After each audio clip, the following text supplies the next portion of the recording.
যুক্তরাষ্ট্রে অবস্থানরত বিদেশি শিক্ষার্থীদের ভিসা বাতিলে উঠে পড়ে লেগেছে মার্কিন প্রেসিডেন্ট ডোনাল্ড ট্রাম্প। সাম্প্রতিক এক গবেষণায় এ তথ্য উঠে এসেছে। ইনসাইডার হায়ার এডুকেশন নামে একটি সংস্থা এ তথ্য প্রকাশ করেছে।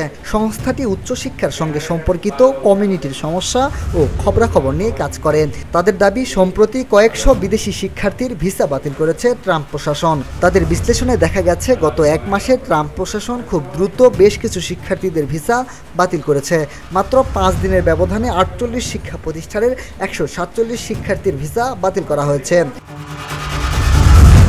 সংস্থাটি বলছে, শুধু ফিলিস্তিনকে সমর্থনের কারণেই ভিসা বাতিল করা হচ্ছে না, বরং খুব ছোট কারণেও ভুক্তভোগী হতে হচ্ছে।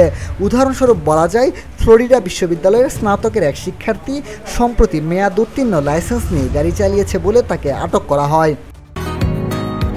বসুন্ধরা, উত্তরা, বনশ্রী, কুড়িল ও বাড্ডা সহ রাজধানীর বিভিন্ন স্থানে অভিজাত ও অত্যাধুনিক মানের ফ্ল্যাট কেনার এক নির্ভরযোগ্য প্রতিষ্ঠান pleasant properties limited.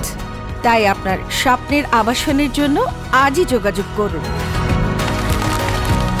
Pleasant properties limited, where destiny matches eventually। সংস্থাটির প্রতিবেদনে আরও বলা হয়েছে, অনেক শিক্ষার্থী জানেনই না যে তাদের ভিসা বাতিল করা হয়েছে। সমালোচনার ভয়ে অনেক ফেডারেল কলেজ ভিসা বাতিলের বিষয়গুলো কলেজ জুড়ে সরাসরি ঘোষণা করছে না। মিনহাজুল ইসলাম, ভিওডি বাংলা নিউজ ডেস্ক।